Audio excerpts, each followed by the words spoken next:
Waktu Sayyidina Ali meminta kepada Rasulullah Sallallahu Alaihi Wasallam akan satu amalan yang paling mudah, yang paling mendekatkan kepada Allah Subhanahu Wa Taala.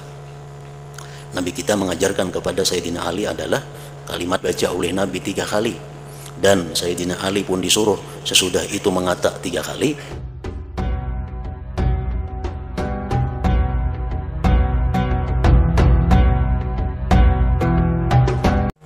Tauhid bidzat, tauhid bis sifat, tauhid bil af'al itu ada di dalam la ilaha illallah. Terkandung seluruhnya di situ. Oleh karena itu, waktu Sayyidina Ali meminta kepada Rasulullah Sallallahu Alaihi Wasallam akan satu amalan yang paling mudah, yang paling mendekatkan kepada Allah Subhanahu Wa Taala, Nabi kita mengajarkan kepada Sayyidina Ali adalah kalimat la ilaha illallah itu. Dan di situ Nabi kita memerintahkan kepada Sayyidina Ali untuk mendengari terlebih dahulu ucapan Nabi la ilaha illallah 3 kali. Kemudian Sayyidina Ali disuruh menyambung dengan la ilaha illallah 3 kali. Kenapa la ilaha illallah di situ dibaca oleh Nabi 3 kali? Dan Sayyidina Ali pun disuruh sesudah itu mengata 3 kali. Itu mengisyaratkan bahwa la ilaha illallah yang pertama itu adalah untuk mentauhidkan fi'il. Tidak ada yang berbuat kecuali Allah. La ilaha illallah.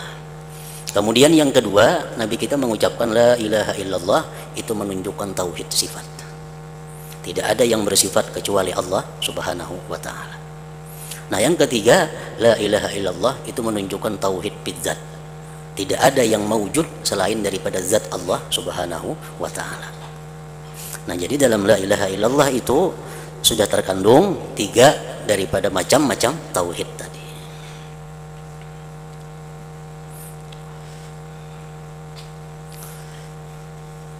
Jadi alangkah baiknya setiap kali kita mengucapkan zikir la ilaha illallah itu kita baca dahulu 3 kali mukaddimah yang panjang. La ilaha illallah itu kita mentauhidkan fi'il. La fa'ila illallah, tidak ada yang berbuat kecuali Allah. La ilaha illallah, tidak ada yang bersifat kecuali Allah. La ilaha illallah, tidak ada yang mawujud, tidak ada yang ada, hanya zatnya Allah Subhanahu wa Ta'ala. Hanya sambung la ilaha illallah, la ilaha illallah itu. Jadi 3 kali rajin orang memimpin zikir itu ada maknanya. Ada bahapa 3 kali la ilaha illallah, nah apa di hati itu mesti ada. La ilaha illallah pertama mentauhidkan fi'il, mentauhidkan sifat, mentauhidkan zat. Mimpin tahlil atau mimpin apa kabila 3 kali la ilaha illallah itu, nah 3 kali. Amun nak mengambil sekali aja langsung aja kepada tauhid zat. Kalau nak ringkas abdalul zikri la ilaha illallah, la ilaha illallah, la ilaha. Sekali jadi ambil langsung kepada tauhid zat. Karena bila kita mentauhidkan zat, sudah otomatis tauhid sifat dan fi'il masuk ke dalamnya itu.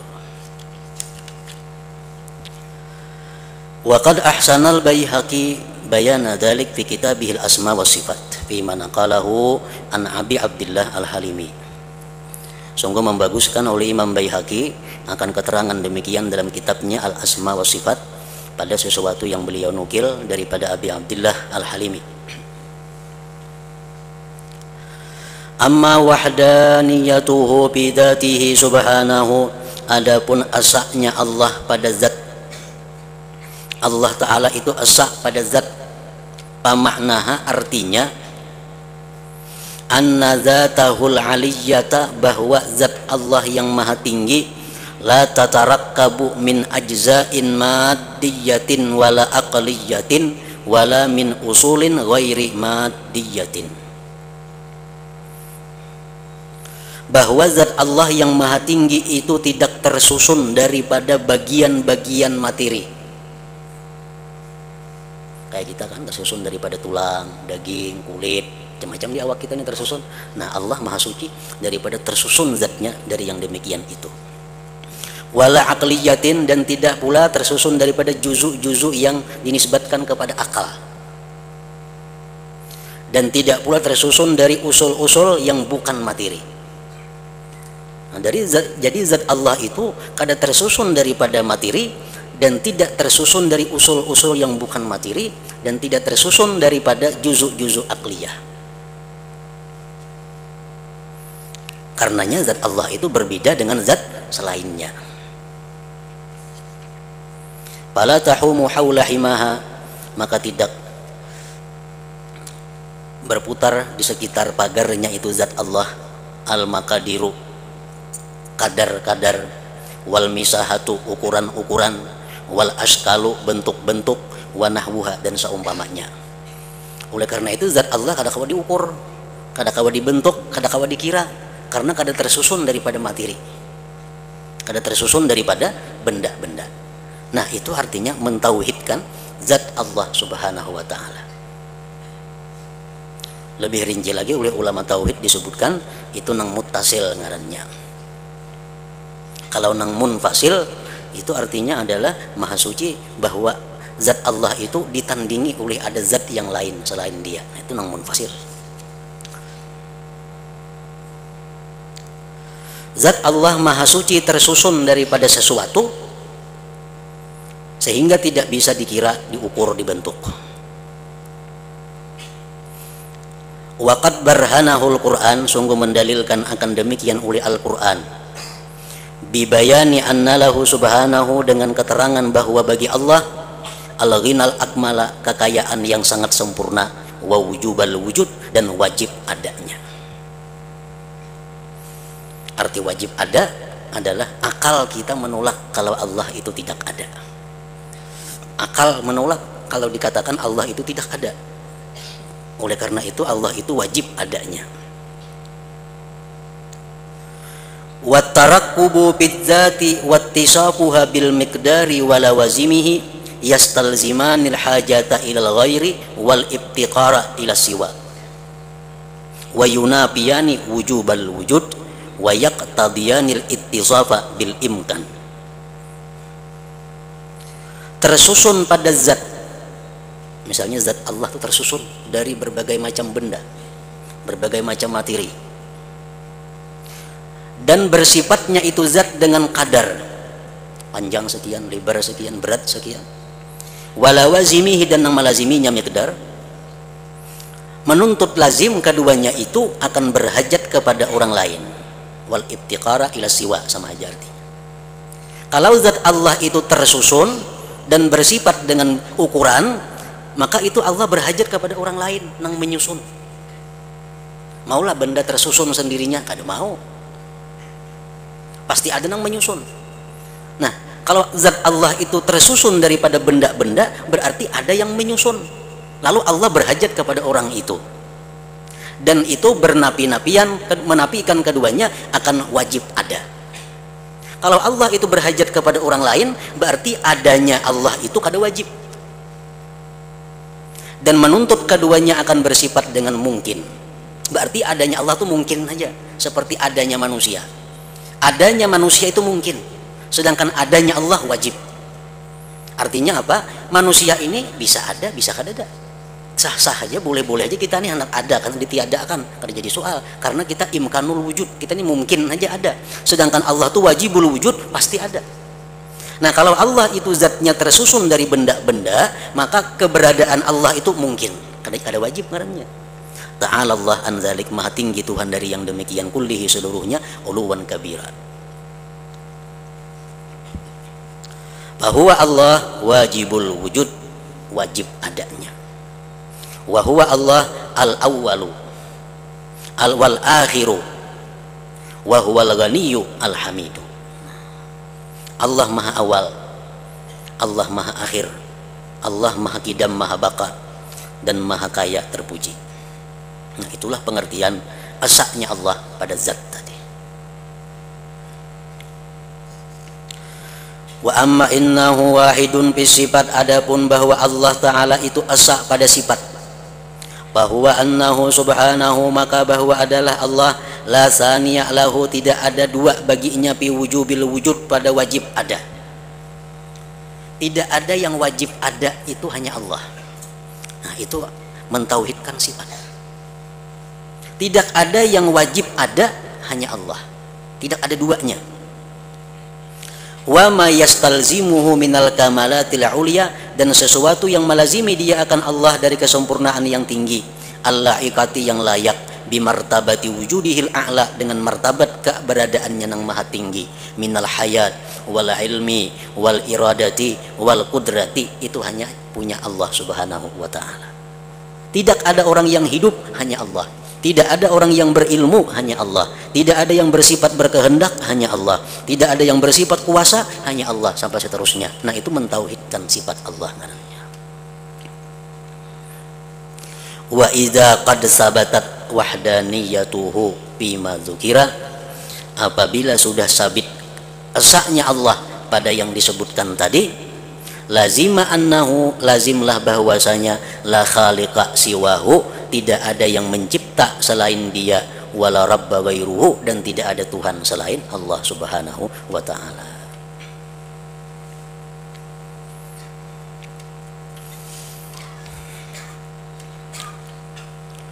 Wa idza bana annahu la khaliqa siwahu thabata qat'an annahu la yastahiqqul ibadata ghairuhu. Keterangan-keterangan tadi menjelaskan bahwa tidak ada pencipta selain Allah, tidak ada Tuhan selain Allah. Nah, bila sudah jelas bahwa tidak ada pencipta selain Allah, maka sabitlah putus bahwasanya tidak ada yang berhak akan ibadah selain Allah subhanahu wa ta'ala. Nah, ini artinya tauhid uluhiyah. Kalau sudah kita mentauhidkan rububiyah, mengakui Tuhan hanya Allah, otomatis kita tauhid uluhiyah. Artinya apa tauhid uluhiyah? Mengatakan bahwa ibadah hanya milik Allah. Fa inna tauhidar rububiyah, karena bahwa tauhid ketuhanan, wa tauhidal uluhiyah, dan tauhid uluhiyah, tauhid peribadatan, istihqaqil ibadah, berhak ibadah, mutalazimani, berlazim-laziman, urban wa syar'a. Bila orang sudah mengakui Allah sebagai Tuhan, maka ia hanya menjadikan Allah sebagai sembahannya. Bila orang sudah mengakui bahwa Allah sebagai sembahannya, berarti dia mengakui Allah sebagai Tuhannya. Nah, itu berlazim-laziman. Fal qaulu bi ahadihima qaulun bil akhar. Mengata dengan salah satu keduanya berarti mengata dengan yang lain. Orang yang mengakui tauhid rububiyah berarti dia sudah beriman dengan tauhid uluhiyah. Sebaliknya kayak itu juga.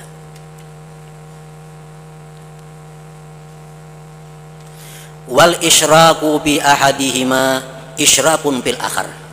Menyekutukan pada salah satu keduanya berarti menyekutukan pada yang lain. Orang yang menyekutukan rububiyah otomatis menyekutukan persembahan.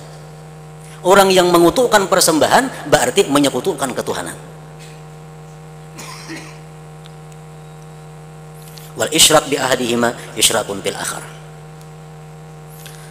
Paman i'taqada, siapa yang sudah mengiktikadkan, meyakini dengan sebulat-bulatnya di dalam hatinya, annahu la rabba wa la khaliqa illallah, tidak ada Tuhan, tidak ada yang mencipta kecuali Allah, itu sudah bulat dalam hatinya, jadi i'tikadnya sudah.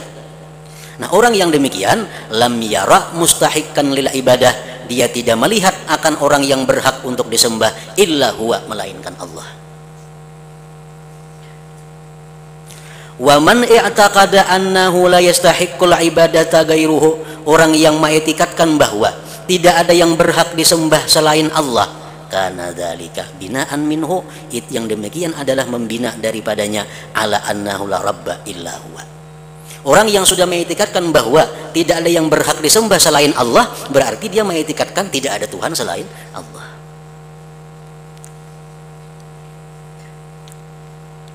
Wa man asyraka ma'allah ghairahu bil ibadah, barang siapa yang menyekutukan beserta Allah akan selain Allah dalam ibadah, ia menyembah Allah dan menyembah selain Allah, kana la mahalata, maka dia pasti qailan mengata bi rububiyyati hadzal ghair, dengan Tuhan ini yang lain.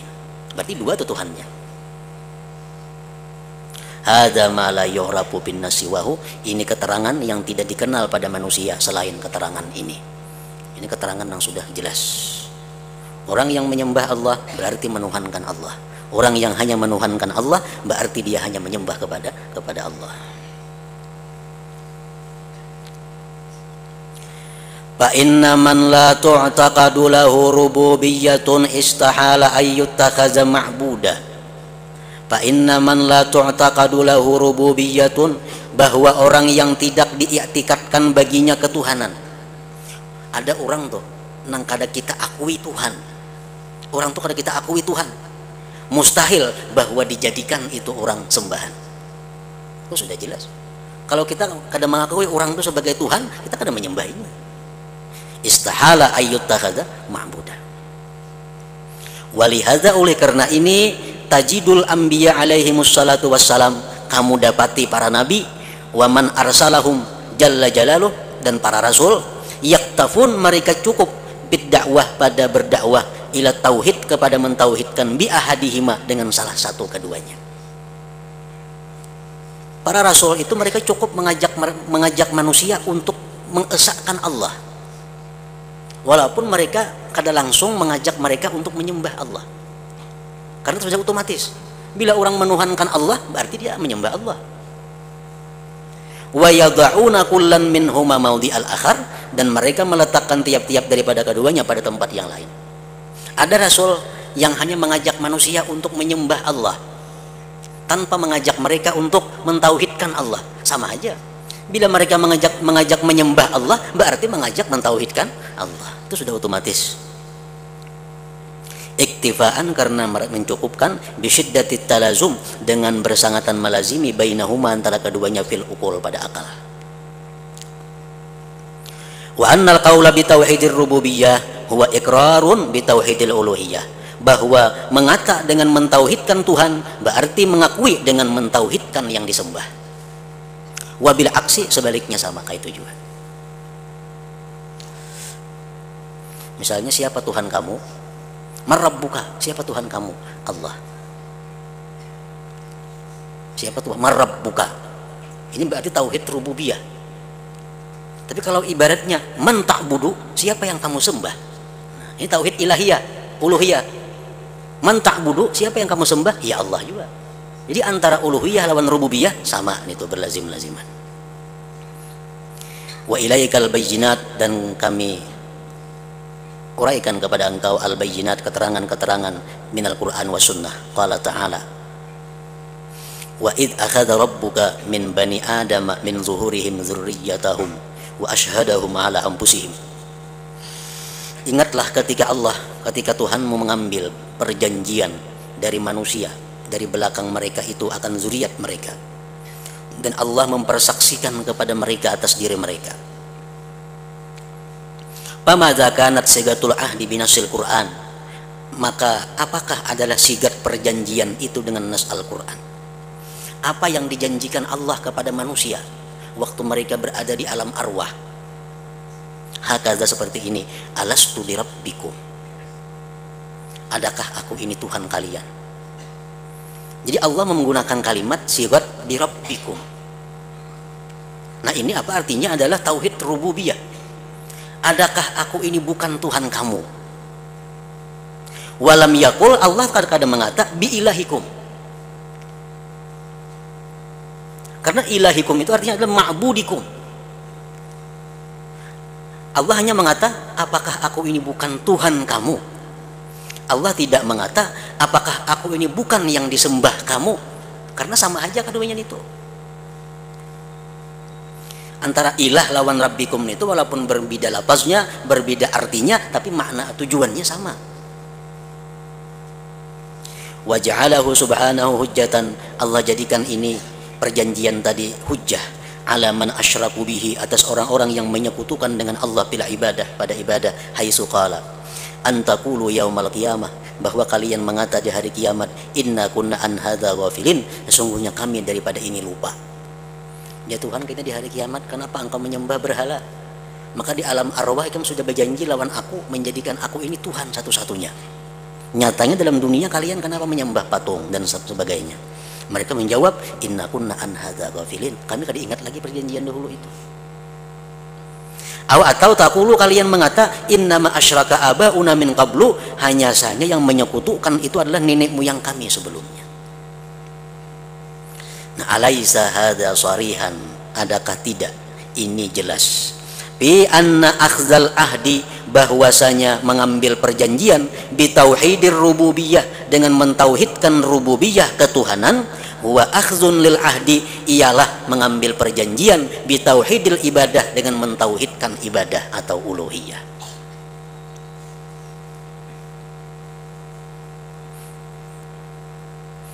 Jadi artinya di sini antara hakikat dan syariat itu kadang mau terpisah. Orang yang sudah meyakini bahwa Allah itu Rabbnya, Tuhannya, itu syariatnya pasti jalan, uluhiyahnya. Syariatnya pasti jalan, karena syariat itu kadang kalau dipisahkan dengan hakikat. Kalau hakikatnya sudah meyakini Allah itu Rabbuhu, Tuhannya, otomatis anggota tubuhnya itu menyembah kepada Allah. Nah, jadi kalau ada sedikit pun ajaran-ajaran agama kita yang hanya menyuruh kita memperkuat hakikat, memperkuat keyakinan Allah itu Tuhan, tanpa memperkuat persembahan kepada Allah. Karena persembahan kepada Allah, ibadat kepada Allah itu kuat lemahnya tergantung tauhid rububiyahnya. Orang yang tauhid rububiyahnya kuat, otomatis tauhid uluhiyahnya pun akan kuat. Ibadahnya pasti lebih banyak daripada yang lainnya. Macam orang yang paling kuat tauhid rububiyahnya adalah Rasulullah Sallallahu Alaihi Wasallam. Nabi orang yang paling kuat tauhid rububiyahnya. Nah, sehingga orang yang paling kuat ibadahnya, orang yang paling mengamalkan syariat Allah pasti Nabi kita. Kalau ada orang yang kuat tauhid, timbul kada sembahyang, itu ajaran-ajaran bukan Islam, ajaran di luar agama Islam. Orang yang kuat tauhid otomatis kuat persembahan kepada Allah. Itu kata kabar terpisah, mutalazimani, berlazim-laziman.